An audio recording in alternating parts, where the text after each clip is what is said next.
রাম রাম রাম বলো ভোট ঠিকঠাকভাবে হয়েছিল বলে দাবি করেছিলেন, তারপরে এরকম একটা ফলাফল কি বলবেন? ভোট ঠিকঠাক হয়েছিল এবং আমাদের চেষ্টা কোনো ত্রুটি ছিল না। এখন নির্বাচন মানুষের মতামতের উপর নির্ভর করে।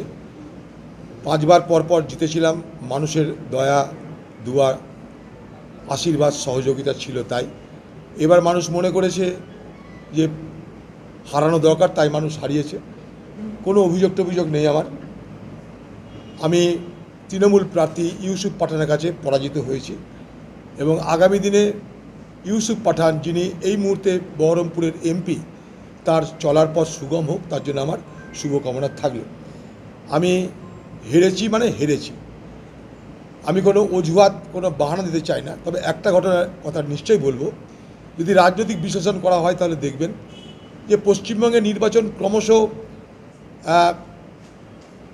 একটা সাম্প্রদায়িক বিভাজনের পথে এগিয়ে চলেছে এবং উদার ধর্মনিরপেক্ষ শক্তির জন্য পশ্চিমবঙ্গ ক্রমশ বিপজ্জনক হয়ে উঠছে। এটুকু নিশ্চয়ই আমি আমার যা পর্যবেক্ষণ, সেই পর্যবেক্ষণ থেকে বলতে পারি। আবার বলছি, আমার পরাজয়ের জন্য কিন্তু আমি কোনো অজুহাত খাড়া করতে চাই না। হেরেছি মানে হেরেছি।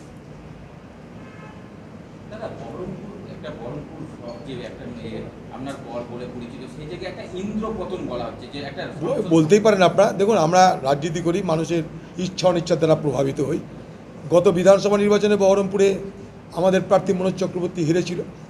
আমরা এই সময় ভেবেছিলাম হয়তো অনেকটা পুনরুদ্ধার করতে পেরেছি আমরা, কিন্তু দেখলাম না, বহরমপুরের আমরা মানুষের কাছে সেই সমর্থনটা পেলাম না, তো হেরেছি। তার জন্য আমার কোনো অভিযোগ নেই কারোর বিরুদ্ধে।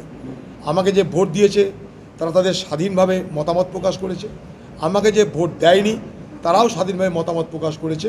অতএব মানুষের যে অধিকার, সে অধিকার মানুষ প্রয়োগ করতে পেরেছে, এটা আমাদের কাছে অনেক বড় পাওনা বলে মনে করি। নির্বাচনে কেউ হারে কেউ জেতে, আমি হেরেছি, কিন্তু ভারতবর্ষ জুড়ে কংগ্রেস এবং ইন্ডিয়া জোটের বাকি দল তারা জিতছে। এটা একটা সুখবর, অন্তত সারা ভারতবর্ষের জন্য এটা একটা ভালো খবর বলে আমি মনে করি।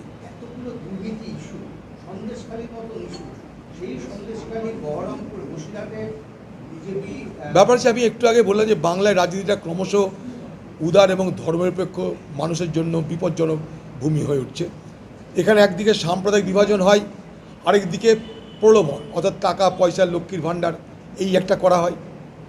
আবার উল্টো দিকে আপনি যাবেন, সেখানটা আবার হিন্দু বিভাজনের রাজনীতি করা হয়। ফলে আমরা পড়ে গেছি মাঝখানে।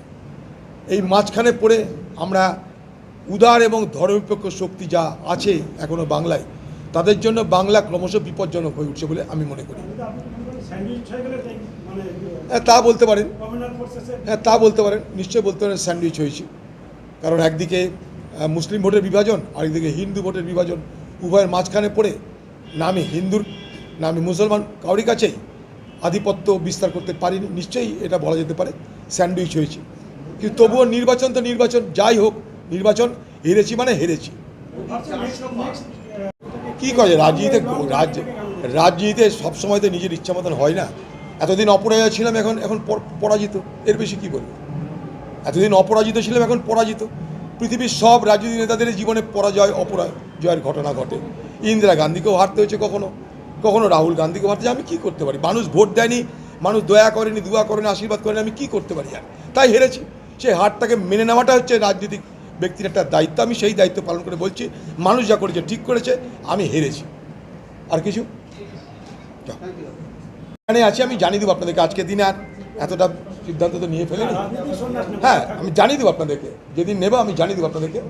নিশ্চয়ই বলেছিলাম, আমি আমার কথা থেকে সরে আসছি না, আমি আমার কথা থেকে সরে আসছি না, আমি আমার সিদ্ধান্ত নিশ্চয়ই জানিয়ে দেবো আপনাদেরকে।